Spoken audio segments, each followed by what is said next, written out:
बिस्मिल्लाहिर्रहमानिर्रहीम, अस्सलाम वालेकुम। आप देख रहे हैं प्रोग्राम हर जाविये से और मैं हूं जवाद कमाल। मुल्क में जारी सियासी अफरा तफरी में मजीद इजाफा होता नज़र आ रहा है और ऐसा लग रहा है कि असम्बलियों के अंदर अदम एतमाद का मौसम आया हुआ है। बलूचिस्तान असम्बली की बारी आ गई है, यहाँ पर भी तहरीक अदम एतमाद आने वाली है और इस तहरीक अदम एतमाद को इस बार पेश किया है यार मोहम्मद रिन ने।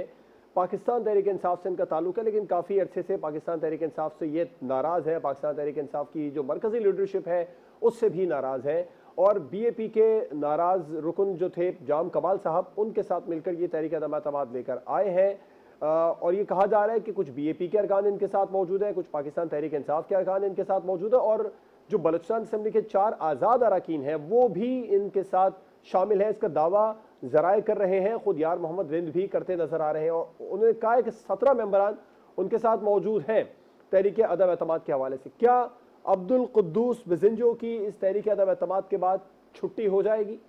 इसके अलावा प्रोग्राम में हम बात करेंगे मुश्किल मुआशी फैसले हुकूमत की जानिब से गालिबन अब लिए जाना शुरू हो गए हैं और लग्जरी आइटम की इम्पोर्ट पर पाबंदी का फैसला हुकूमत की जानिब से कर लिया गया है, जिसमें कॉस्मेटिक्स और लग्जरी गाड़ियाँ और दीगर अशिया शामिल हैं।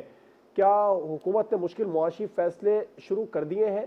प्रोग्राम के आखिर में हम बात करेंगे तहरीक तालिबान और हुकूमत पाकिस्तान में आर्जी जंग बंदी हो गई है, किस जो मुआहिदा है इसके नुकात क्या थे, क्या पॉइंट्स थे। मुज़ाकिरात का सिलसिला फरवरी 2021 में शुरू हुआ था, लेकिन जंग बंदी किस मुआहिदे के तहत की गई है इसकी कोई वजह अब तक सामने नहीं आ सकी है। ईद उल फितर के लिए जंग बंदी का मुआहिदा हुआ था, इसमें तोसी की गई है 15 रोज़ की, अब ये 30 मई तक तोसी कर दी गई है और अफगानिस्तान इस अहम तरीन मामले में सालिस का किरदार अदा कर रहा है। क्या ये जंग बंदी देर पा रहेगी?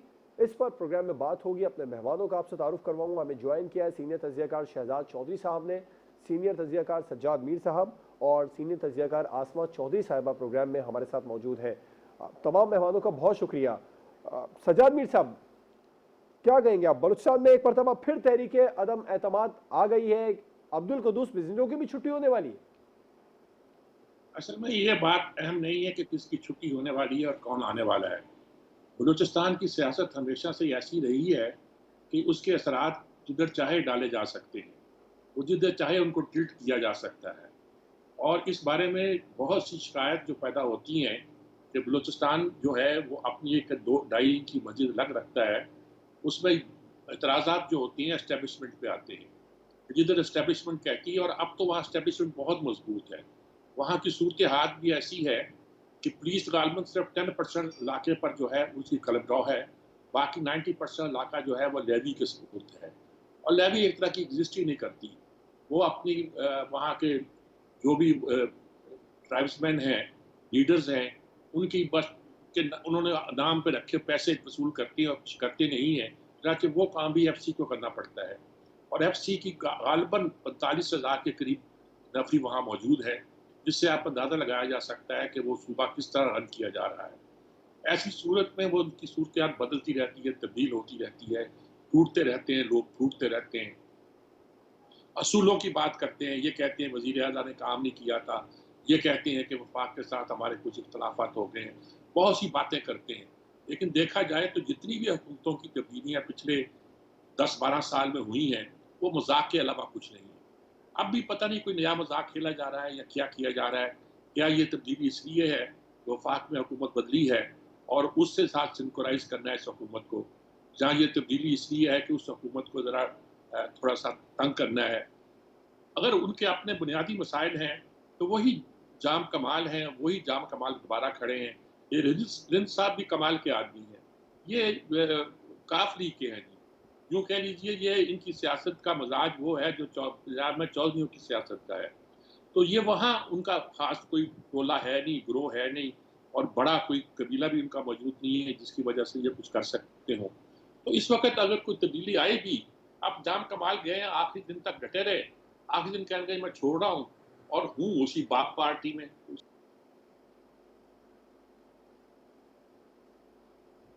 उससे अलग भी नहीं हुए। और उसी पार्टी में रह के जो नया बंदा आया उसने भी कहा कि जी कमाल साहब बड़े कमाल के आदमी थे और उन्होंने कोई ऐसी खराबी थी नहीं, बस इख्तलाफात जरा पैदा हो गए थे, इसलिए हमने तब्दीली की आदतें महसूस की और कर दी। पार्टी वही की वही रही और उस पार्टी के अंदर तब्दीलियाँ होती रही। अब उसको आज जाम कमाल ने उसकी वजाहत ये की है कि यूँ समझिए कि ये पार्टी जो हमारी है 5 साल तक हुकूमत करेगी, इसमें अगर कोई शिकायत पैदा होगी तो विद इन पार्टी हम उसको चेंज करते रहेंगे। ये जी। कहने की बातें, असूली बातें ऐसी नहीं हैं। असल किस्सा ये होता है कि वहाँ के लोगों के मफादात भी होते हैं, वहाँ के लोगों के मफादात ही होते हैं और कुछ भी नहीं होता। कोई असूल होते नहीं हैं, जिसको असूल कहा जाए वो असूल नहीं है।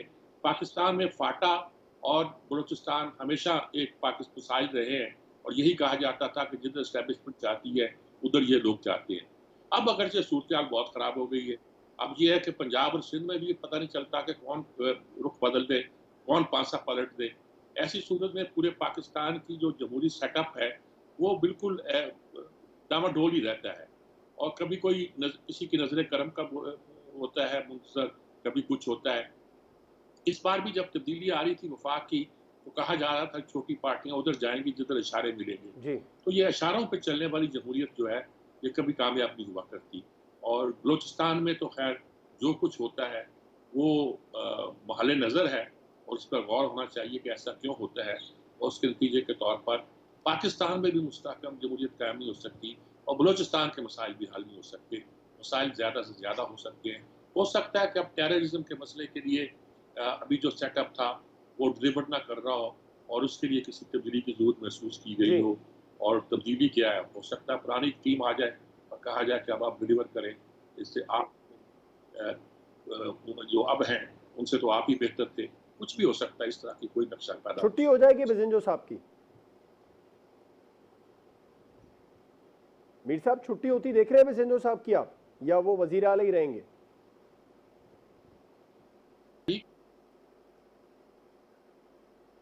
धीमे से काम कर रहे थे और मनंजा अंदाज इख्तियार किया हुआ था, कार्बन वो डिलीवर नहीं कर पा रहे थे। इसलिए उनकी छुट्टी हो जाएगी और छुट्टी ना भी हो, तो वहाँ कोई इम्पोर्टेंट बात नहीं छुट्टी होना ना होना। जो भी आएगा, वो उँगली पकड़ के चलेगा और राह रास्त पर ही चलेगा और अगर राह रास्त से हटने की कोशिश करेगा, तो फिर मतून ठहरेगा। फिर वो उसके लिए कोई जगह नहीं होती वहाँ, कोई गुंजाइश नहीं होती। शहजाद चौधरी साहब, बलूचिस्तान में एक मरतबा फिर तहरीक अदम एतमाद का मामला सामने आ गया है। आप देख रहे हैं अब्दुल कुद्दूस बिजेंजो साहब की छुट्टी हो जाएगी आने वाले दिनों में? कि वहाँ पर जब भी कोई अदम एतमाद या हुकूमत की तब्दीली या एक नई पार्टी का जन्म होता है, फिर टुर के यही चंद लोग हैं, यही इशारे हैं, यही नाम है जो के आते हैं। यानी कभी ये पाकिस्तान पीपल्स पार्टी की बी टीम होती है, कभी ये बाप बन जाता है, कभी ये पीपीपी के साथ मिल जाते हैं, कभी ये पीएमएलएन के हरावल दस्ते बनते हैं। लोग यही होते हैं। ये बड़ी इंटरेस्टिंग बात है, ये हमें ऑब्जर्व करना चाहिए। तो कल को ये अगले इलेक्शन में ये जो लोग अभी ब्रेकअप हैं, चाहे जाम कमाल साहब हैं, चाहे कोई और है, देखिए ना बीएनपी मैंगल के वही 3-4 लोग हैं, वो हमेशा से वो 3-4 ही हैं। मुफ्ती साहब के पास 1 या 2 एक सीट उतनी होती है, और दूसरा साथ शायद कोई साथ उनका सपोर्टर चलता होगा। तो यही हाल डॉक्टर मालिक की पार्टी का। तो ये जो एक्चुअल पॉलिटिकल पार्टीज़ वहाँ पे हैं, या जो पॉलिटिकल पार्टीज़ जिनको कि हम किसी तरीके से आइडेंटिफाई करना चाहते हैं, उनके वही हमेशा कांस्टेंट नंबर्स हैं। ये जो कमाल है ना, जो 35 नंबरों वाला, जो 35 लोग प्रोविंशियल असेंबली में आते हैं, यार मोहम्मद रिंद, फलाना, ये वो वगैरह वगैरह। यार मोहम्मद रिंद साहब अभी चंद दिन पहले शहबाज शरीफ साहब के पास बैठे हुए थे, उनसे गप मार रहे थे जब ये तब्दीली का मामला आया, और उन्होंने कहा कि जी अदम एतमाद आ रही है, और वो अदम एतमाद आने का वक्त आया जब पीडीएम की मीटिंग स्टार्ट हुई। तो बड़ा इंटरेस्टिंग डायनामिक्स है वहाँ पे। यानी कादर बलोच हो या नबी बख्श जहरी, जो पीएमएलएन के साथ थे और एक किसी और के साथ, वो चले गए जाके पीपीपी के साथ मिल गए। ये जो नया एक शोबा बनने आज निकला है, एक नई अदम एतमाद का, ये हो सकता है कि आने वाला बजट है, देखिए बजट में भी कुछ फ़ायदा मिलना चाहिए। बिजेंजो साहब ने तो ले लिया जितना लेना था, साल 6 महीने के अंदर जो उन्होंने गुजारे हैं। लेकिन अब ये जो ग्रुप आया है, अब ये बेहतर तौर पे अपना सौदा कर सकता है पीएमएलएन की सपोर्ट के लिए। हो सकता है यही पीएमएलएन की पॉलिटिकल पार्टी बन जाए वहाँ पर। तो ये लोग यही रहेंगे, चाहे जो मर्जी वहाँ पे होता रहे। देखिए सूबा बलूचिस्तान का, वहाँ पर जो मामलात हैं वो इतने संगीन हैं और इतने मुश्किल हैं कि वहाँ पर जब तक सिविलियन गवर्नेंस अपना काम नहीं करेगी, जो एफसी है, जो फौजें हैं जिनको हम गिनवाते हैं कि इतने हज़ार हैं, ये है वो है, वो अपना काम मुकम्मल तौर पे नहीं कर पाएंगे, क्योंकि उन्होंने तो जहाँ पे लड़ना है, जहाँ मारे खानी है, वो खाते रहेंगे, शहादतें देते रहेंगे, लड़ते भी रहेंगे, हिफाजतें करते। लेकिन ये जब पीछे का मामला, जो आपका घर का सेर है, आंगन है, उसमें अमन और सुकून नहीं लेके आएगा, आपकी गवर्नेंस गुड गवर्नेंस नहीं लेके आएगी। तो गुड गवर्नेंस जहाँ पे गायब होती है, वहाँ पर स्पेस क्रिएट हो जाती है। कल भी हमने इसका जिक्र किया था। और कोई ना कोई माइका लाल किसी ना किसी और नई शक्ल में इन्हीं लोगों में से एक नई शक्ल लेकर सामने आ जाता है।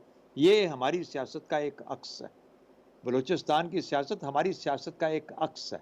इसको हमें समझना चाहिए और यही प्रॉब्लम है। आप गवर्नेंस करें, स्पेस मत छोड़ें ताकि कोई आपकी जगह ना ले। डॉक्टर मालिक का वक्त याद करें, बेहतरीन 2-2.5 साल गुजारे। उसके बाद नबी बख्श जहरी या जहरी साहब जो भी थे उनका नाम आया, वो आए और फिर आपने देखा कि उनके साथ क्या हुआ, क्योंकि वो ढीले थे, उस तरह का काम नहीं कर पाते थे डॉक्टर मालिक की तरह।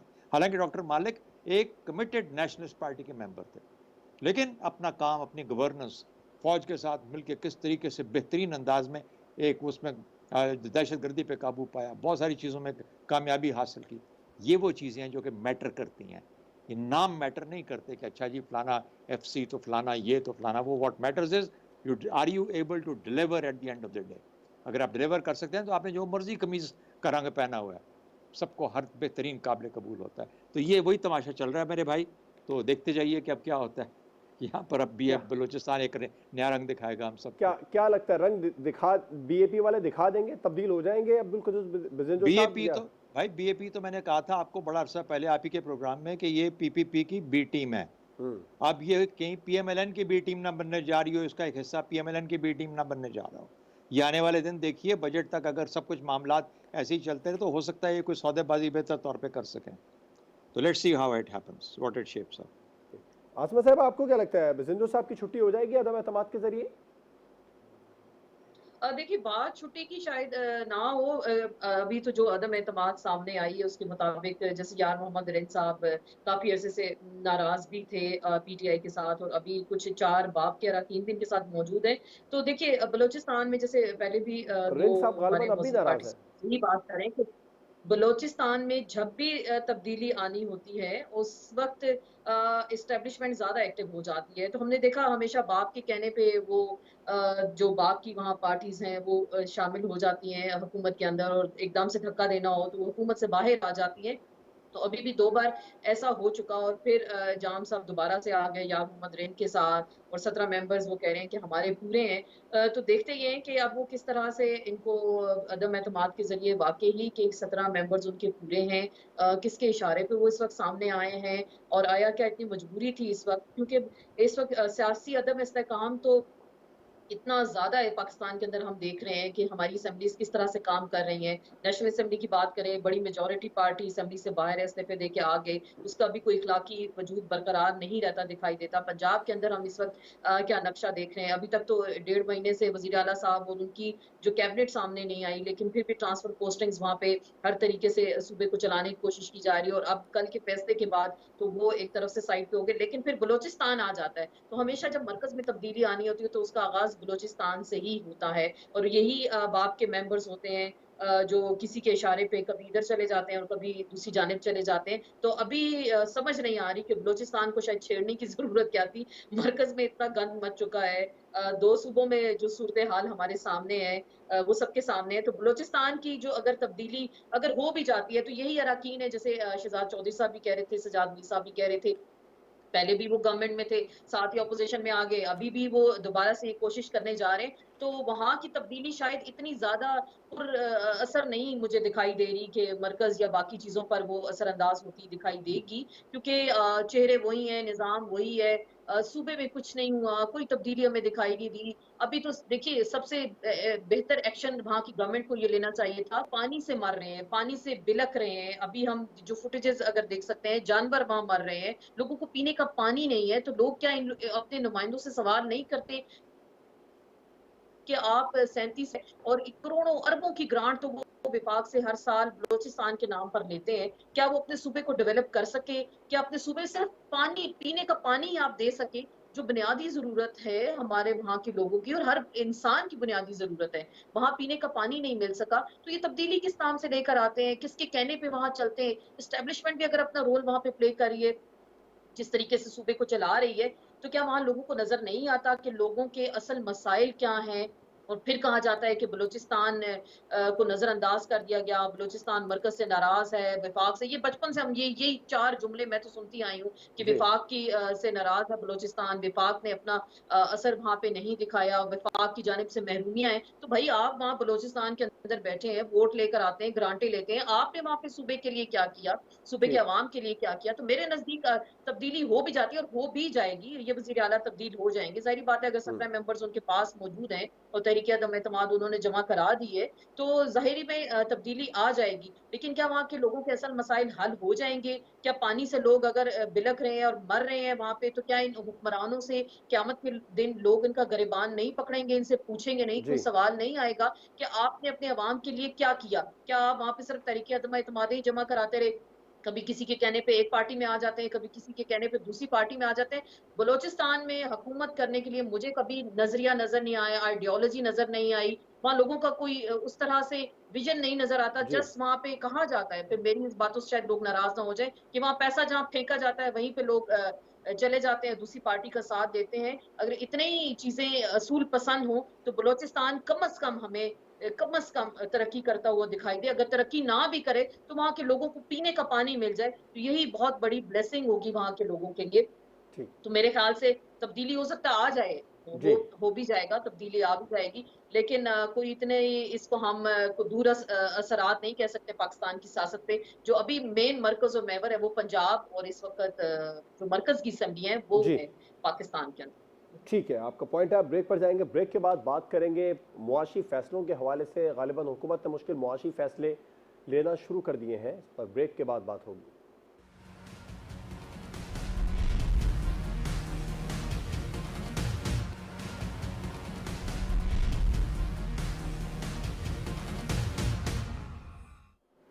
Welcome back. मईशत के हवाले से कहा जा रहा था हुकूमत को मुश्किल फैसले करना होंगे, शायद उसकी इब्तदा हुकूमत की जानिब से कर दी गई है। लग्जरी आइटम्स की इंपोर्ट पर पाबंदी का फैसला कर लिया गया है। शहजाद चौधरी साहब, दुरुस्त फैसला है? और क्या हुकूमत ने मुश्किल मुआशी फैसले शुरू कर दिए? अच्छा जवाद, मैं इसको देख नहीं पाया ना सुन पाया कि उन्होंने किस किस चीज़ पे अपने ये मेजर्स लिए हैं। जो जो कुछ चीज़ें लेकिन सामने, लग्जरी गाड़ियाँ, कॉस्मेटिक्स और दीगर गैर ज़रूरी अशिया है जिन पर पाबंदी लगाई है। ओके, अच्छा अब ठीक है, चलो बड़ा अच्छा किया। गैर ज़रूरी अशिया डिटर्मिन करना बहुत लाजमी है, लेकिन इसमें दो कुछ ना कुछ फ़र्क करना बहुत ज़रूरी है। पुरताइश मिसाल के तौर पे लफ्ज़ इस्तेमाल किया गया कि इसके ऊपर हम नहीं इंपोर्ट करेंगे, लेकिन भैया सबसे पहले ये जो हमने कीमत बढ़ानी है इसकी, तेल की और गैस की और इन चीज़ों की, इसके ऊपर तो कुछ फ़ैसला कीजिए ना। असल फ़ैसला तो वो है, ये तो छोटा-मोटा साइड के ऊपर आप डॉलर, ठीक है, डॉलर ज़रूर बचाएँ और ये है आपकी एक ज़िम्मेदारी भी, और ये भी एक प्रॉब्लम भी है, आपके लिए कंसर्न भी है। लेकिन ये भी एक कोशिश कीजिए ताकि आपको रेवेन्यू जनरेट हो मुल्क के अंदर से, जो इतना आप अरबों डॉलर लगा रहे हैं तेल और गैस दरामद करने में और फिर उसको इस्तेमाल कर रहे हैं। तो सबसे बड़ा जो आपको वो आप गैप है वो तो उसको फिल करना है। दूसरा, एक चीज़ याद रखिए, पुरतइश हमें जो पुरतइश लगती है ना, असल में वो कई मर्तबा गवर्नमेंट को रेवेन्यू बहुत देती है। अब ये बिल्कुल आपको पता है 5 अरब डॉलर की गाड़ियाँ सिर्फ पिछले कोई 7-8 माह में इंपोर्ट की गई हैं। 5 अरब डॉलर, ये 5 अरब डॉलर आज हमारे पास होता मिसाल के तौर पे, तो हम अपना जो मामलात हैं, जैसे जो पेमेंट्स करनी है डेट की, उधार की, लोन्स की, वो हम कर सकते। लेकिन मसला क्या है कि आपने 8,000 अरब आपको चाहिए मुल्क की इकॉनमी को चलाने के लिए। आपने रियासत को चलाना है, आपने बाकी काम करने हैं। तो इसका मतलब होगा कि आपको रेवेन्यू जनरेट होगा। तो जब ये शौकत तरीन आए थे तो इन्होंने इंपोर्ट्स को जब ओपन किया तो उसकी 2 वजूहात थी कि मशीनरी इंपोर्ट करो ताकि प्रोडक्शन के अंदर ग्रोथ आए, तभी आपके ग्रोथ के नंबर्स बढ़ेंगे, तभी आप शो कर पाएंगे कि मेरी 4.5% जीडीपी ग्रोथ हो गई। वरना अगर सब कुछ बंद कर दोगे, जो एक्स्ट्रा पीटीआई ने किया था, तो आप माइनस में चले जाओगे पहले साल 2 साल के अंदर। तो एक तो एस्पेक्ट वो है। दूसरा, आपने 8,000 अरब रेवेन्यू चाहिए आपको मुल्क चलाने के लिए, ये आपका बजट है, सालाना बजट। वो तो रेवेन्यू तभी आएगा ना अगर कोई महंगी चीज़ आएगी। प्रॉब्लम क्या होता है, हमारे यहाँ ये चीज़ें आ रही हैं लेकिन स्मगलिंग बहुत होती है, और ये जो हमारा मगरबी बॉर्डर है, यहाँ पर अभी भी इतने बड़े बड़े गैप्स हैं जहाँ पर अनरजिस्टर्ड अननंबर्ड गाड़ियाँ, बड़ी बड़ी 4-4 मरले वाली गाड़ियाँ जिन्हें कहा जाता है, वो सब की सब इम्पोर्ट होके हमारे बड़े बड़े लोगों के हाथों में जा रही हैं, जिनमें गवर्नमेंट के बहुत इंपॉर्टेंट वुज़रा और सुफरा और बाकी लोग सब शामिल हैं। सुफरा तो गलत कह गया, वुज़रा और बाकी जो लोग शामिल हैं। तो इसलिए फ़र्क करें, कोशिश करें कि आप इंपोर्ट और रेवेन्यूज़, इंपोर्ट को रेवेन्यू के साथ रिलेट करें। देखें आपको रेवेन्यू भी बढ़ाना है और फिर उसके बाद डिटर्मिन करें। हाँ, क्या चीज़ें पुरतयश हैं, जैसे पेट फूड, यानी कुत्ते बिल्लियों का, बाकी चीज़ों का, इनका खाना आ रहा है बाहर से, यानी इसके ऊपर आप डॉलर खर्च किए जा रहे हैं, तो इसको रोकने की ज़रूरत है। इन चीज़ों को पता होना चाहिए, लेकिन ये पॉपुलिस्ट मेजर से ज़्यादा एक बहुत सेंसिबल कैलकुलेटेड मैथमेटिकल मेजर है जो कि लेने की ज़रूरत है, जिसके अंदर के डिटर्मिन हो मेरे रेवेन्यूज़ भी इफेक्ट ना हो और मैं साथ ही साथ अपनी इकोनॉमी भी चला सकूं और साथ ही साथ मैं अपने डॉलर्स के अंदर एक जनरेट कर सकूं, वरना ग्रोथ रेट बिल्कुल बंद होकर बैठ जाएगा। तो ये पॉपुलिस्ट मेजर्स है, इससे हट के ये बड़ी अच्छी बात लगती है, पुरतय्युश चीज़ों को बंद कर दिया, लेकिन भाई उसके साथ कुछ और भी रिलेटेड चीज़ें हैं। और सबसे पहले तेल की कीमतों को बढ़ाएं ताकि समझ आए सबको कि ये जो उस पर अरबों लग रहा है वो वापस कैसे मिलेगा। मीर साहब, आपको भी लगता है मुश्किल फैसलों का आगाज कर दिया है, लेकिन जो अहम फैसले हैं उस तरफ अभी नहीं जा रहे हैं मईशत को लेकर हुकूमत? मेरे ख्याल में मैं शहजाद शरीफ साहब से बिल्कुल एग्री करता हूँ कि जो बात कह रहे हैं कि हमने इंपोर्ट को बढ़ाया इसलिए था शौकत तरीन ने, ताकि हमारी आमदनी का एक बड़ा हिस्सा जो टैक्सेस से आता है वो इंपोर्ट से आता है, एक्सपोर्ट से या इनकम टैक्स से या दूसरे मदों में से नहीं आता है। और ये हमारी ट्रेजिडी है। हमने अपनी मईशत को इस तरह बना रखा है कि जब हमारी इंपोर्ट बढ़ती है तो इंपोर्ट पर जो हम टैक्स लगाते हैं उसकी आमदनी पर हम खुश होते हैं कि हमने आमदनी बढ़ा दी है। यही मॉडल शौकत तरीन ने अपनाया था और उसका नुकसान हमारी इकॉनमी पहुंचता है, बहरहाल पहुंचता है। अब देखा जाए तो ये कहा जाता है कि ये चॉकलेट खा जाते हैं, चीज़ पनीर खा जाते हैं, फलां चीज़ खा जाते हैं। कभी जाके आप सोर्स पे सर्वे करें कि कौन कौन सी चीज़ें थी जो पाकिस्तान में आती थी, अवेलेबल थी और अब नहीं है, और उसके नतीजे के तौर पर क्या सूरत हाल पैदा हो गई है। सूरत हाल ये पैदा हो गई है कि वो चीज़ें जो लग्जरी आइटम जिनको आप गनवाया करते हैं आम तौर पर, क्योंकि आम तौर पर गाड़ियों को नहीं गनवाते, ये गनवाया करते हैं, वो सिर्फ कोई $1 अरब के करीब बनती थी। और वो इस मुल्क में उनमें से बहुत, अब बच्चों के दूध पर भी आपने टैक्स बढ़ा दिया और बहुत सी चीज़ों पे बढ़ा दिया। बहुत सी चीज़ें ऐसी हैं जो कि इस मुल्क में ज़रूरत में शामिल है। मिसाल के तौर पर अगर हमारे यहाँ दूध इतना नहीं होता कि हम खुद कफ़ील हो सकें, हम उसके लिए फ़र्ज़ किया पनीर मंगवाते हैं, ये ऐसी चीज़ें मंगवाते हैं, तो हम क्यों यहाँ प्रोड्यूस नहीं कर सकते? हमारे अच्छे यहाँ बहुत अच्छे कारखाने लगे थे, हमारे अच्छे बहुत अच्छी मैनेजमेंट हुई थी फार्म्स की, हमने आखिर उसे डेवलप क्यों नहीं किया? ये हम सोचते नहीं। हम बिल्कुल शहजाद शौकत साहब ने ठीक कहा कि $5 अरब की गाड़ियां मंगवा ली, $5 अरब की गाड़ियां मंगवा ली, टैक्स खूब अच्छा मिल गया। हमने कहा जी हमने तो रेवेन्यू बढ़ा दिया। ये नहीं बताया कि ये इंपोर्ट ओरिएंटेड रेवेन्यू है जो हमने बढ़ाया है और ये कोई पॉजिटिव बात नहीं है। अच्छा, वो रेवेन्यू बनाया तो हमारा पेट्रोल का खर्च बढ़ गया, पेट्रोल का खर्च बढ़ गया तो वो भी आपको रेवेन्यू आना शुरू हो गया। आपने एक झूठी इकोनॉमी बिल्ड कर ली हुई है और लग्जरी आइटम के नाम पर पता नहीं किन किन चीज़ों को आप लग्जरी कह देते हैं। हालांकि बहुत सी चीज़ें ऐसी होती हैं जो कि नेसेसिटी में शामिल हो गई हैं हमारी, उसको आप लग्जरी कहते हैं और उसका खर्च भी नहीं होता। हाँ, मशीनरी पर अगर आप मंगवाएं, देखिए मैं नवाज शरीफ की या उसके ज़माने की इसाक डार की पॉलिसी का इसलिए ज़्यादा वो तरफ सीपै की पॉलिसी असल में कि हमने सबसे पहले अपने हम लॉजिस्टिक के मसले को, सड़कें बनाने के मसले को और उसके साथ हमने अपने पावर सेक्टर को मजबूत करना चाहा। सड़कें होंगी, पावर सेक्टर मजबूत होगा तो इंडस्ट्री लगेगी और इंडस्ट्री लगनी शुरू हुई थी, आगाज हुआ, फिर लोग आने लगे थे। तो इंडस्ट्री आए, इंडस्ट्री पर अगर आप इंपोर्ट कर रहे हैं, मशीनरी आ रही है और मशीनरी प्रोडक्शन कर रही है तो ये तो पॉजिटिव बात है। वरना आप डेड चीजें मंगवाते हैं और कब इतनी बड़ी बड़ी ऐसी सी गाड़ियां आई हैं जिनके मैंने कभी नाम ही नहीं सुने, और अब तो मुझे मालूम हुआ है कि वो चिंची बनाने वाला जो पाकिस्तान का है वो यहाँ गाड़ी असेंबल कर रहा है, यानी कि गाड़ी शुरू हो गई है और उनके नाम ही नहीं। कोई कारखाने नहीं, चलिए आप नौकरी जनरेट करें, बड़े बड़े लगाएं और कोशिश करें कि बाहर के लोगों को यहाँ लाएं और गाड़ियां फिर आप एक्सपोर्ट करें। उस तरफ तो आप जाते नहीं हैं, आप ऐसी इकोनॉमी बनाते हैं कि बस ऐसे पैसा मिल जाए कहीं से और उस पैसे के जरिए से मुल्क को अपना एक सरसरी बुनियादों पर चलाने की कोशिश की जाए, तो उससे ज्यादा कुछ ना हो। तो मेरा ख्याल में ये बड़े डिसीजन नहीं है जो लेने हैं शहबाज शरीफ को। ठीक कहा शहजाद शौकत साहब ने कि तेल के बारे में फैसला करो भाई, आपने क्या करना है। कुछ और फैसले बहुत से करने हैं, शायद कुछ आउट ऑफ बॉक्स फैसले करने पड़े। मुसीबत ये है कि हमारे यहाँ आम तौर पर, मैं कहा करता हूँ, यहाँ भी कह चुका हूँ 2-3 बार, कि हमारी इकोनॉमी को चार्टर्ड अकाउंटेंट और फंड मैनेजर्स को सपोर्ट कर दिया गया है। ये बात मैंने शौकत अजीज से कही थी जो खुद फंड मैनेजर बैंकर था। चाटर्जी जो सागदार था, महबूबुल हक के बाद कोई इकोनॉमिस्ट हमारे यहाँ नहीं आया। अब मुफ्ताह इस्माइल को ले आए, वो एक बिजनेसमैन है बेचारा। असल में इकोनॉमी अगर मुस्लिम लीग के पास इकोनॉमिस्ट जैसा जैसा भी है, मेरे पूरे एतराज़ात के बावजूद, तो सागदार था, उसको मुल्क में आने नहीं दे रहे। और हफीज शेख को फिर पड़ा करें कि देखें कोई हफीज शेख तो नहीं, पता नहीं मुझे हफीज शेख किसके बिहाफ पे आएगा, पीपल्स पार्टी के बिहाफ पे आएगा या हमारे पॉलिसी साजों के बिहाफ पे आएगा। अगर आएगा तो इस तरह मुल्क नहीं चलेगा, आपको इनको ओपन हैंड देना पड़ेगा और जो बेस्ट पॉसिबल इनके पास लोग हैं उनसे ला के काम लेना पड़ेगा। और ये मईशत जो है कि थोड़ा सा कम कर दिया, लग्जरी आइटम को कम कर दिया, ये कर दिया, वो कर दिया, ये कॉस्मेटिक है, उससे ज़्यादा कुछ नहीं। ठीक, आसमा साहब आप क्या समझती हैं, ये जो इम्पोर्ट पर फैसला किया लग्जरी आइटम की, ये मुश्किल मुआशी फैसलों में से एक फैसला है?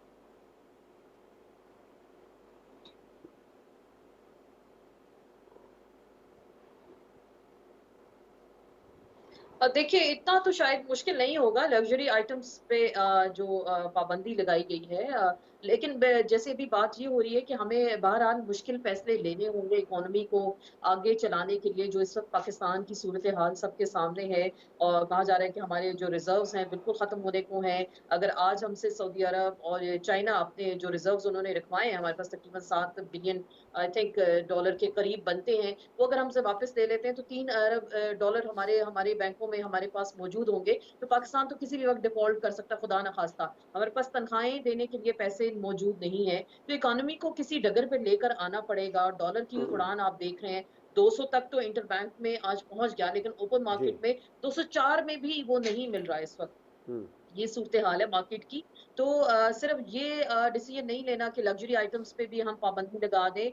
पाकिस्तान वो मुल्क है कि जो तकरीबन हम हर चीज़ बना सकते हैं, पाकिस्तान के अंदर हर चीज़ बनाई जा सकती है। हम कोई इंग्लैंड या ब्रिटिश इकोनॉमी तो नहीं है कि हम साथ वाले मुल्कों पे डिपेंड करेंगे कि सब्जी का सुबह एक जहाज़ आएगा या ग्रोसरी का एक जहाज़ आएगा तो वहाँ के लोग जाएंगे और खरीदेंगे। पाकिस्तान एक ऐसा मुल्क है, यहाँ पे अगर आप कुछ भी करना चाहें, किसी भी किस्म का प्रोजेक्ट लगाना चाहें, रिफॉर्म्स करना चाहें, तो यहाँ के लोग मेहनत तलब हैं, मजदूर तबका है, बड़ी जाफशानी से वो काम कर सकते हैं। तो इन मुश्किल हालात में पाकिस्तान के अंदर जैसे अभी बात हो रही थी, गाड़ियां प्रोड्यूस की जा सकती हैं। पाकिस्तान के अपने यहाँ पे जो मैन्युफैक्चरर्स हैं, सुजुकी और दीगर जो कंपनीज हैं, वो गाड़ियां बना रही हैं।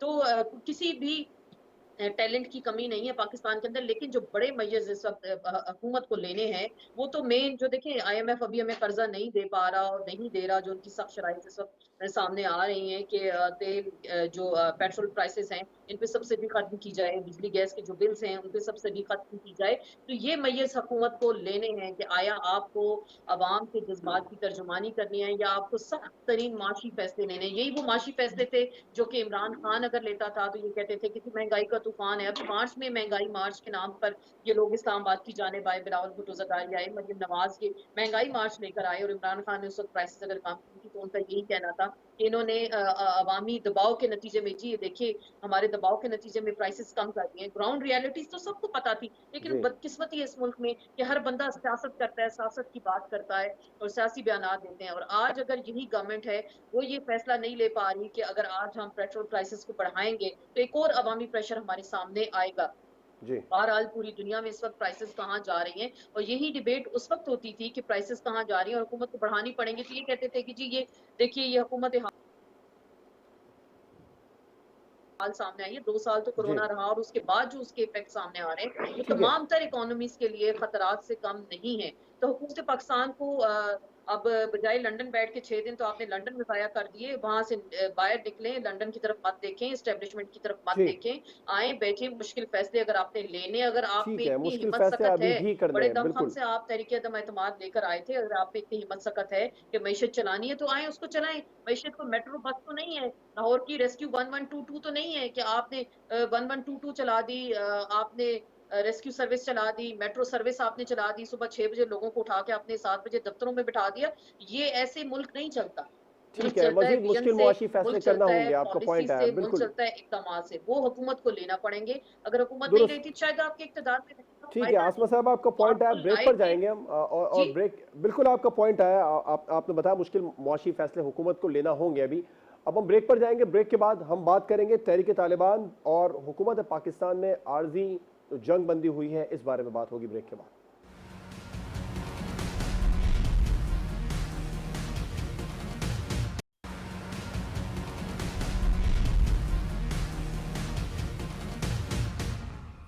Welcome back.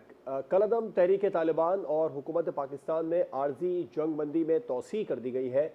क्या ये मुआहदा और ये जो तोसी हुई है ये देर पा रहेगी आसमा साहिबा? देखिए, जैसे साबिक DGISI कोर कमांडर जो पेशावर हैं जनरल फैज़, वो 2 रोज़ा दौरे पर मौजूद तो थे अफ़गानिस्तान में, और उसके बाद से ही ये खबरें आई हैं कि वहाँ पे जंगबंदी का ऐलान किया गया है दोनों जानब से, आर्ज़ी जंगबंदी जिसे हम कह रहे हैं।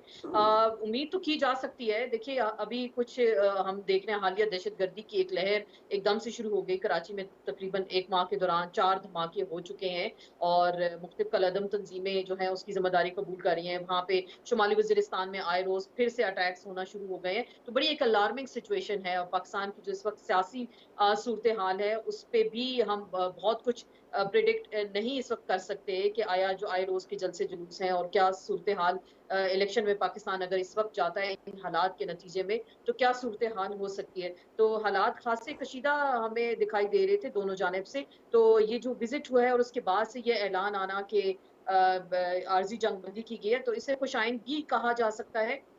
देखिए, जो अफ़गानिस्तान की जानिब से पाकिस्तान के अंदर दरअंदाज़ी होती है, बहरहाल हुकूमत पाकिस्तान ने कई बार एहतजाज के तौर पे भी वहाँ पर तालिबान से भी ये अब तो बाकायदा गुज़ारिश भी की गई है कि वहाँ से जो दरअंदाज़ी होती है उसको रोका जाए, और वरना उसके खिलाफ जो है संगीन एक्शंस भी लिए जाएँगे, और यहाँ पे बड़े टेररिस्ट को भी रिसेंटली पकड़ा गया है। तो उम्मीद की जाती है कि जो आर्ज़ी जंगबंदी की जा रही है, इसके नतीजे में जो हालिया दहशतगर्दी की एक लहर थी, चाहे KP की हम बात करते हैं और पाकिस्तान के दीगर इलाकों में, उसमें ख़ासी हद तक कमी हो सकती है, और जो सियासी सूरत-ए-हाल है उसको भी उसी के तनाज़ुर में देखा जा सकता है कि लोग जिस तरह से मोबिलाइज़ हैं, जिस तरह से बाहर निकल रहे हैं, तो इन चीज़ों को ख़ासा कैटर किया जा सकता है इसके नतीजे में।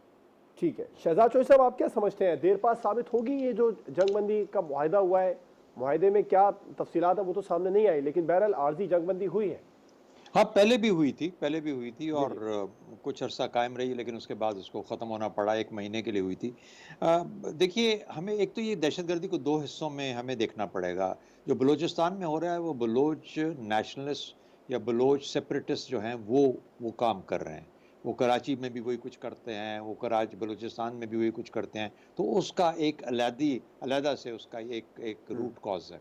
हम्म, ये जो TTP वाले हैं, इनका प्रेशर और इनका जो फोकस है, वो ज़ाहिर है कि जो एजेंसीज़ हैं हमारी, जो पुरानी जिनको फाटा कहते थे, उस तरफ ज़्यादा है। तीसरी, इनकी 3 डिमांड्स हैं। एक तो वो कहते हैं कि जो पाकिस्तान का आईन है, हम उसको मानते नहीं हैं। दूसरा, वो कहते हैं कि जो आपने फेंस लगाई है, इसको हटा दें, हम इसको नहीं मानते, हम रहने नहीं देंगे इसको। और तीसरा, वो कहते हैं जो फाटा की जो ओरिजिनल पोजीशन थी, यानी वो एक सेपरेट 7 एजेंसीज़ का एक वो था, ग्रुप था, रीजन था, जिसके अंदर कुछ उसके कवायद और ज़वाबित थे, उसको वापस उसकी चीज़ पे लाया जाए। अच्छा, अब पाकिस्तान इस दौरान में काफ़ी आगे जा चुका है। हमें एक कंट्रोल बॉर्डर भी चाहिए, हम 21वीं सदी में रहते हैं, हम ऐसे खुली एरिया आने जाने का नहीं दे सकते। दूसरा, उसकी वजह से जब ये लोग हमें अटैक करते हैं, तो हमने वाज़े तौर पर अफ़गान भाइयों को, अफ़गान तालिबान जो इस वक़्त हुकूमत में, बता दिया था कि इनको काबू कर लो, वरना हमें फिर ये जहाँ पे रहते हैं, हमें फिर कोई कोई वो नहीं रहेगा कि ये इस तरफ हैं या उस तरफ हैं, और इस तरफ क्या है और उस तरफ क्या है। फिर हम इनके घरों में जाएँगे। तो फिर जब ऐसी चीज़ें होती हैं, तो फिर ज़ाहिर है कि अफ़गान तालिबान को भी मसला पड़ता है, सॉवरेनिटी है, वो आइडेंटिफाइड कोई बॉर्डर्स हैं, वगैरह-वगैरह, ये चीज़ें, लेकिन वो काबू में नहीं रख पा रहे।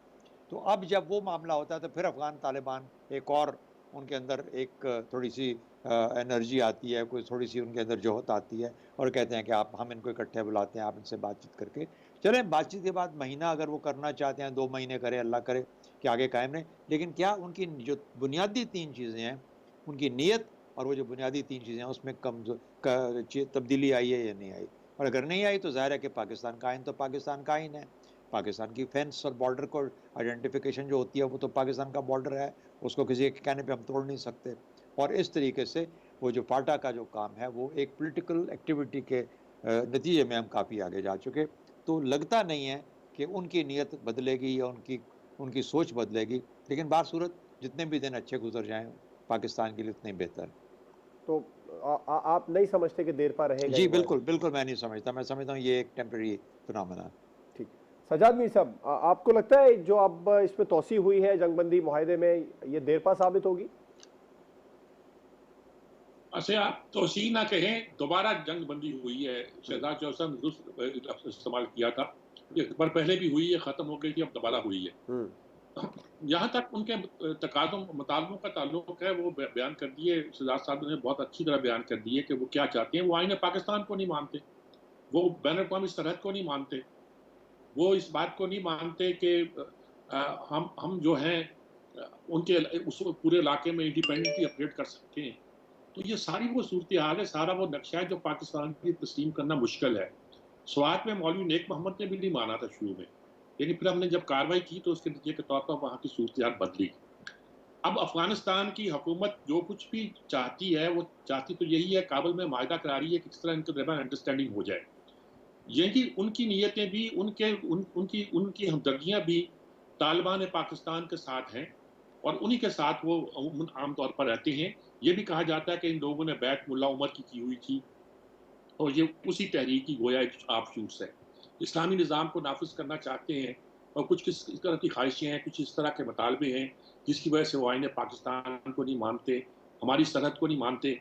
वो कहते हैं फाटा की वही पोज़ीशन अगर बहाल हो तो मतलब है कि ये छोटा-सा इलाका वो है जो उनका मुल्क होगा, इंडिपेंडेंट मुल्क होगा, जहाँ वो रूल कर सकेंगे, जब चाहें पाकिस्तान में हमला कर दें, जब चाहें पाकिस्तान में ऑपरेट कर दें। तो ये वो सूरत-ए-हाल है जो किसी सूरत भी पाकिस्तान को कबूल नहीं हो सकती।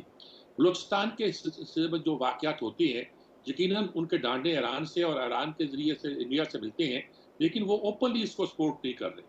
लेकिन इन्हीं के लोगों के जो बेस कैंप हैं, वो अफ़गानिस्तान में कायम हैं। पहले हम उन बेस कैंप्स के बारे में यही कहते थे कि वहाँ ऐसी हुकूमत तालिबान मौजूद हैं, जो अमरीकी हुकूमत के चूँकि हम शायद हामी हैं, हमायत कर रहे हैं, तो वो इसलिए हमारे खिलाफ कार्रवाई कर रहे हैं।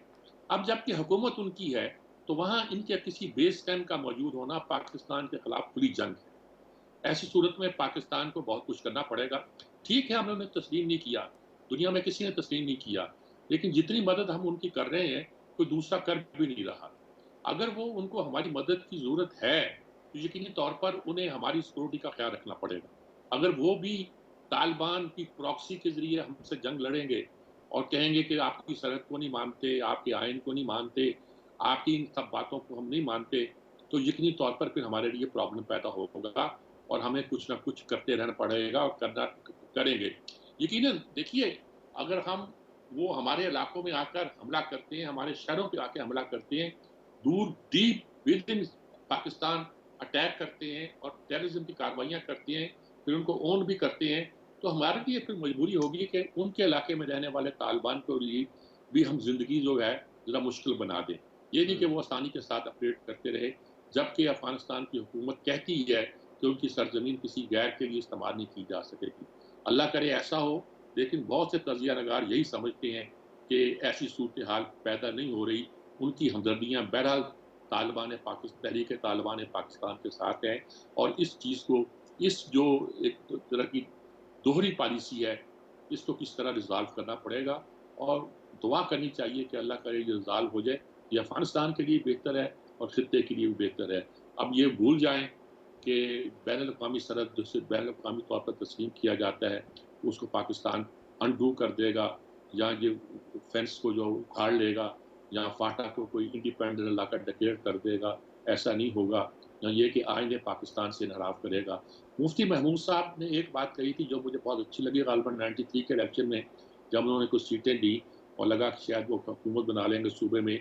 एमए ने जब बनाई थी, तो उनसे पूछा गया कि 6 में कि पूछा गया कि क्या आप तालिबान की हुकूमत आएँगे यहाँ? उन्होंने कहा नहीं, तालिबान का अपना आइन है, उसमें तालिबान की हुकूमत थी और हमारा पाकिस्तान में आइन पाकिस्तान मौजूद है, हम आइन पाकिस्तान की पैरवी करेंगे। कम्युनिस्टों ने भी यूरोप में जिस मुल्क में कुछ इख्तियार हासिल किया और हुकूमत में शामिल हुए, वहाँ उन्होंने उस मुल्क के आइन के अंदर रहकर काम किया। इंडिया में भी यही किया कम्युनिस्टों ने कि उन्होंने आइन हिंद के तहत काम किया।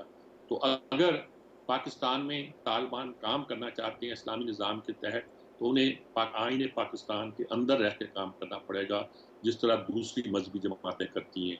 अगर वो ये नहीं करते, तो फिर वो पाकिस्तान के बागी हैं और उनके नाम के साथ पाकिस्तान लिखा हुआ है, तो पाकिस्तान के बागी हैं।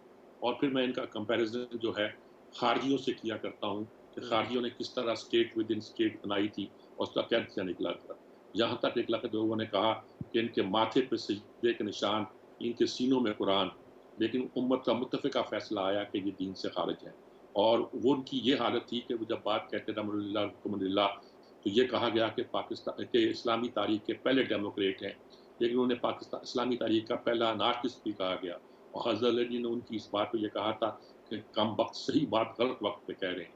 तो कई बार दलील देने वाले जो होते हैं, नाम तो इस्लाम का इस्तेमाल करते हैं, लेकिन इस्लाम की से उनको दूर की भी निस्बत नहीं होती।